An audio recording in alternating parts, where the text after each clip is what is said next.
Good morning, everyone. My name is Borshka Rabin. I am working at Kaiser Permanente as a staff researcher, and I have been working in the D&I field for the past decade or so.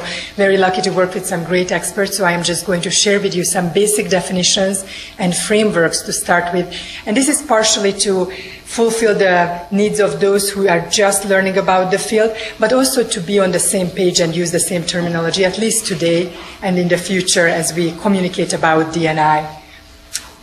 So the learning objectives of this section are very simple. I'm going to define some common terms in D&I and explain to you why it's so complicated actually to define these terms in a uniform way in the field. And then I am going to also talk about existing D&I frameworks, and some recommendations will be made how to choose your frameworks and how to adapt those for your own work. So dissemination and implementation research is not a new field in general. There are a number of non-health related fields that have already done this work for decades, including agriculture, education, marketing, communication, or management. But it is a new field to health, a fairly new field to health. And we do see contributions from a number of health-related areas to D&I. Those areas like mental health, school health, cancer control, rehabilitation and disability research, or health services research, they all developed in connection and also parallel to each other. And finally, there are differences in terminology across countries. There is not only the US who does work in D&I, but there is also Canada, UK, also Australian partners, and then the WHO does a lot of work in D&I. So all those different groups will have slightly different terminology to describe similar terms. So the result of this, of coming from different disciplines, a lot of health-related fields contributing, and the difference across countries lead to an inconsistency in the terminology and really a variation on how we classify terms. So let me give you a more specific example or explanation of this. Graham and colleagues, they are in Canada. They did a review of 33 applied funding agency funding applications. And they looked at the terms that they used across these 9 countries where these funding agencies are found. And they found 29 different terms that were supposed to denote the idea of D&I. Here are some examples of those terms listed. We generally use dissemination and implementation research and practice in this course. The same idea might be captured, or similar idea, by implementation science, translational research, knowledge translation and integration, population health intervention research, scaling up, and I could go on and on, at least 29 or more. So that can be in itself difficult, and as I alluded to it, there might be slight differences in those different terms, but they are kind of coming to the same idea of D&I, so I thought that I will provide a definition that NIH uses in their funding application, because that might be the most common one that you will encounter, where dissemination is described as a targeted distribution of information and intervention materials.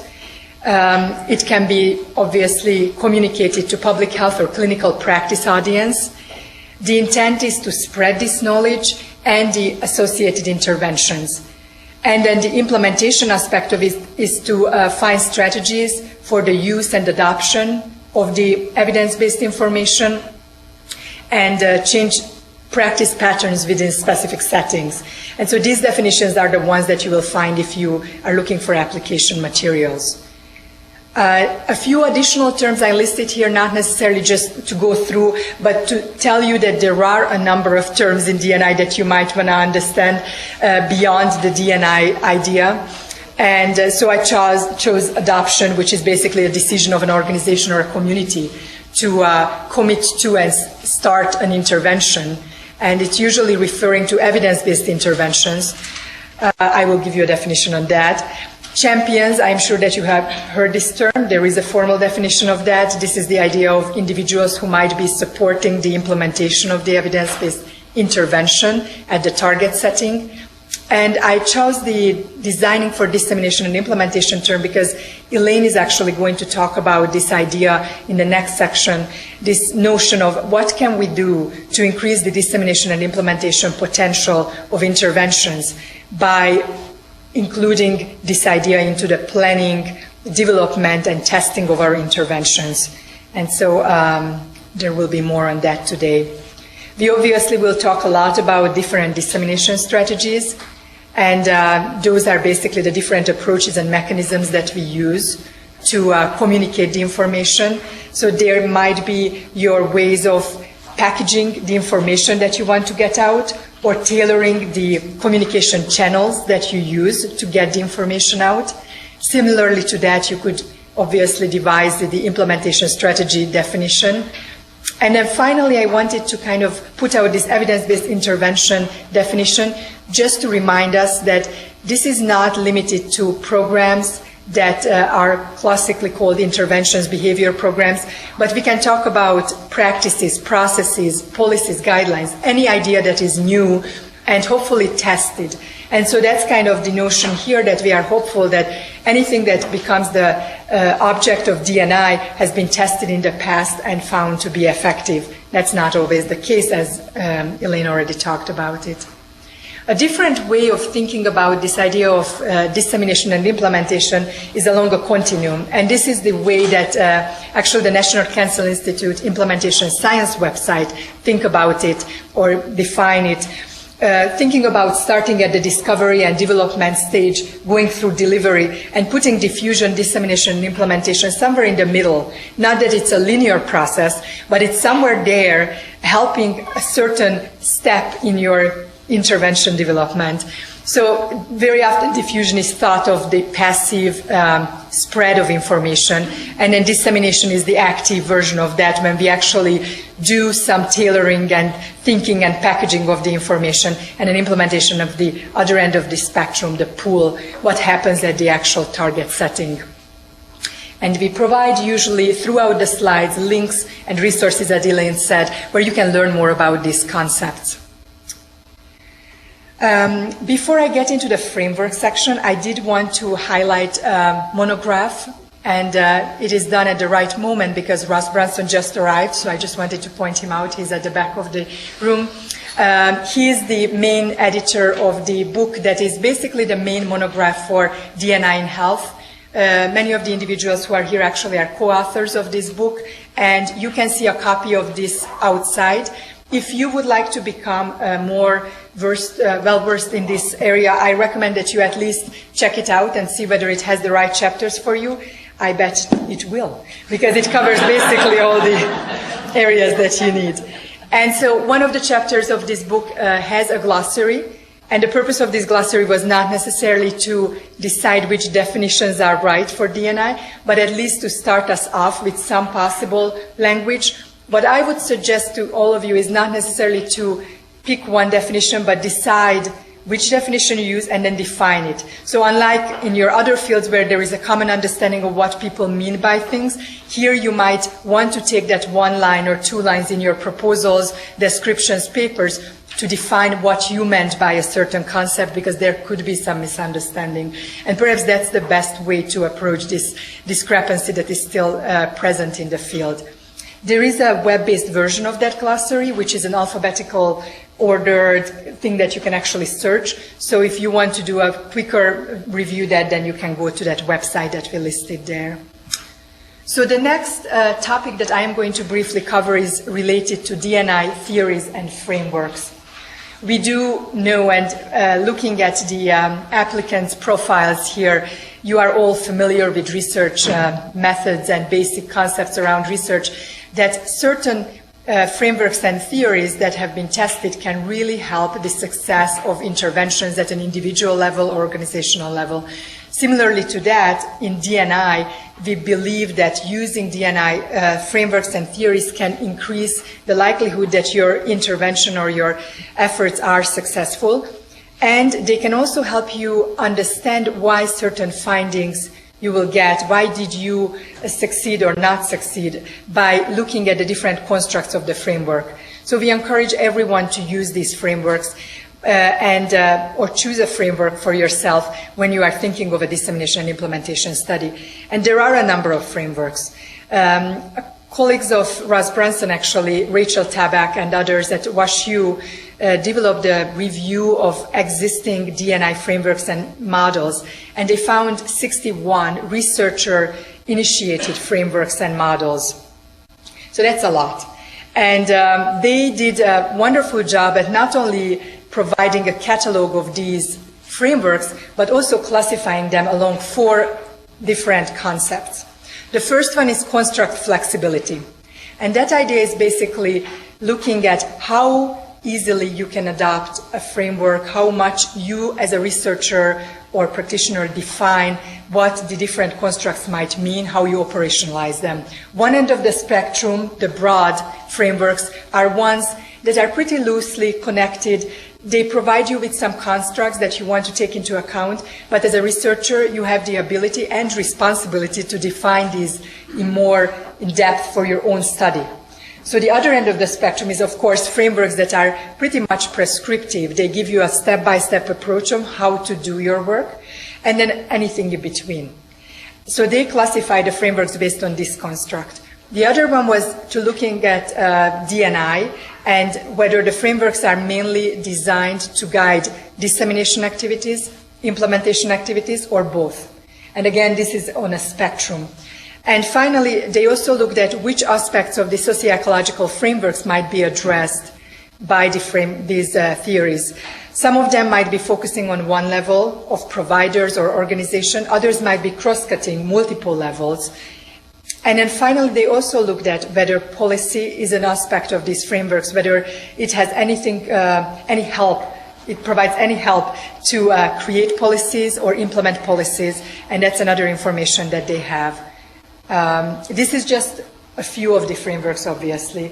The first one is one that you might all know, Diffusion of Innovations, and that one was defined as a dissemination-only focused framework that has a loose, so a broad construct flexibility, so you can do a lot with the different constructs. You can take them and make them yours. And it crosscuts at least 3 levels of community, organization, and individual, and it doesn't have a policy implication. And there are some other frameworks. Again, there is no importance list here. I've just picked the top of the table, and you can look at all 61 frameworks along these characteristics. So it's a great resource for that. The other thing I wanted to do is just talk a little bit about how you might actually choose and apply these frameworks and theories for your own work. First of all, there is the first decision that you might make, whether you are going to use an existing theory or framework, or are you going to go with a brand new one. And one of the things that I would like to encourage everyone, considering that there are at least 61 frameworks, that you try to find one that would fit your own research question. Obviously, that might happen that you have something that would, just not work with the existing frameworks, but most likely it will. And the way that you can define whether it's a good fit is, first of all, use those 4 aspects that I described here, which frameworks might be considerably applicable for your work. The other thing that you might want to do is look at existing research in terms of in your area. Very often you want to pick a framework that has been tested in your topic area or setting.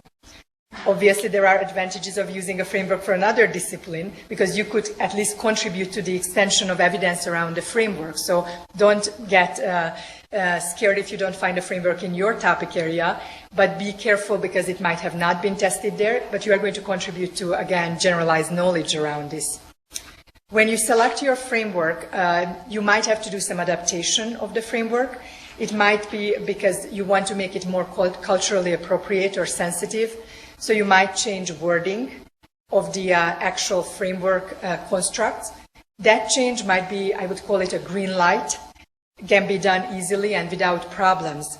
Then you might decide to change the order of the framework, or you change the actual construct, the way that they are conceptualized. That would be perhaps an orange light where you want, or yellow light, where you want to be careful with the changes.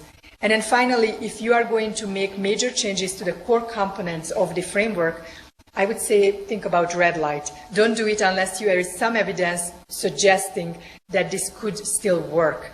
So that's just, again, pretty much generalizing here. You might want to work with someone who has experience adopting frameworks. This can be challenging initially, but ideally, you want to work with existing frameworks. One additional challenge I wanted to highlight, because we are going to talk about this more, is measurement. And that could be also a selection criteria for you. Some of these frameworks might have constructs where good measurement approaches or instruments are not available, and that could really impact your ability to measure and provide information about those constructs. So this is another thing that you will want to look into, and there will be a section today that will focus on this aspect of DNI research. So deciding which key theories and frameworks to choose and recommend to you was not easy. So we decided to, first of all, show you the 6 frameworks that are recommended by NCI. Again, these are frameworks that might not be the best frameworks for your own work, but these are frameworks that are commonly used and might work in different settings. Elaine is going to talk about the diffusion of innovation theory briefly in her presentation. This is not listed here. It's usually kind of underlying most of the theories that we talk about. The one that I wanted to highlight here is the consolidated frameworks for implementation research, the one that Julie is going to talk about much more, and that's a VA trademarked framework. And another one that I would like to highlight before we move on is the Prisma Model. The reason why I do that, because very often we have great frameworks for public health purposes, but less good ones for the clinical kind of concept. And Prism was actually tested and developed with the clinical situation or context in mind. And it uses some of the Ream Framework components, but some other theories as well. It is a great framework to think about if you are doing some sort of quality improvement or process change within the clinic, because it uses those different layers of that context.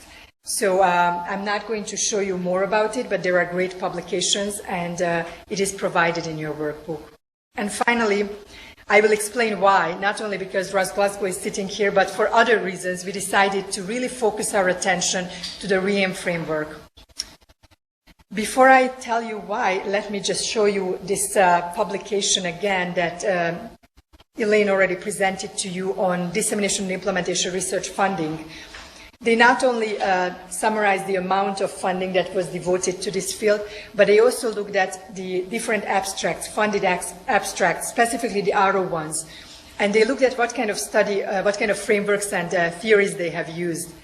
If you look at this, it's a little bit weirdly set up, but you will see that most of these abstracts actually didn't use any theory or framework, as they could learn it from the abstract of the RO1 application.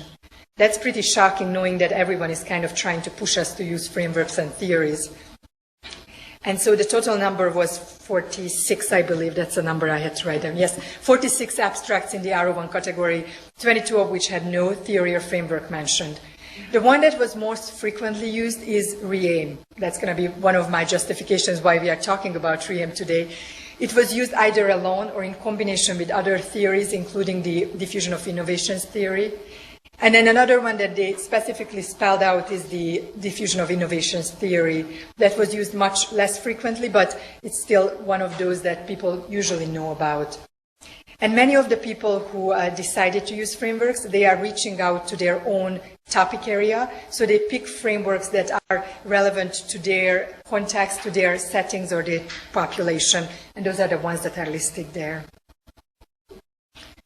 So the Ream framework, oh, this is doing this wonderful move. Didn't realize. Before I get into the Ream framework, actually, let me ask you a question. How many of you have heard the name Ream Framework before today? Okay. How many of you have at least read one paper that used the Ream Framework? And how many of you use the Ream Framework in your own work? Okay, we have a wonderful mix here. Great. So I said that I will justify why I use this. First of all, we saw that Ream Framework is commonly used in grant proposals. It doesn't mean that it's the best framework to choose, but there is one advantage to that for sure, that the reviewers and generally the people who are writing grants are familiar with this framework. So if you are going to use it in your proposals, people will actually know what you are talking about. It also has an ability to do two things, evaluation and planning. So if you are going to include some components of why you are planning your intervention in a certain way, Ream can help with that. It can also guide you how to evaluate those aspects. So that's a good thing because very often we want to integrate our frameworks both into the planning and evaluation. We talked about the problems with measurement in D&I. Ream does have some good measures. They have been tested across different topic areas and contexts. So again, this is an advantage, especially for those of us who are starting off in the field, to have those resources and instruments in hand so we can very readily use them, and there are examples of how this works. So these were reasons why we decided to use Ream, and what we are going to do, I'm going to give you a brief definition of each construct and then how you can use it. I'm going to butcher it because if Russ is doing it, he's going to do a better job, but it will take much longer. But then what we will do is actually we will ask Russ to introduce us to a study that he,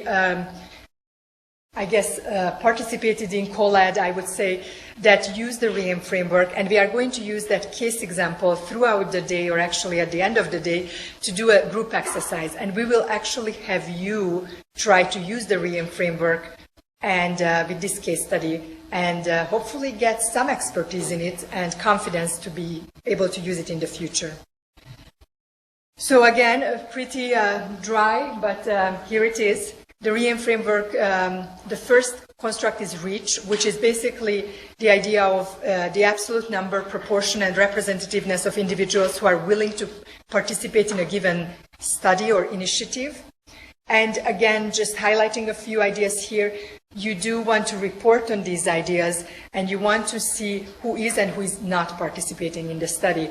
This is going to come out again later with the external validity idea. The next one is the idea of efficacy or effectiveness, depending on what kind of study you are working on. This is the traditional impact of the intervention, but Ream encourages you to include some broader outcomes, including thinking about adverse events or negative effects of an intervention, which are commonly not reported on, quality of life or economic outcomes, and we will talk more about it again later. Adoption refers more at the setting level or the provider level or the people who are delivering the intervention, and again it is the idea of number, proportion, and representativeness of settings and intervention agents who are initiating the intervention. You also want to know the characteristics of those who are not willing to participate. So again, speaking to external validity, understanding in what circumstances might your program work. Implementation, again, the setting level, and refers to how well the intervention, with what fidelity it is being delivered. And it includes consistency of delivery as intended, time, and cost.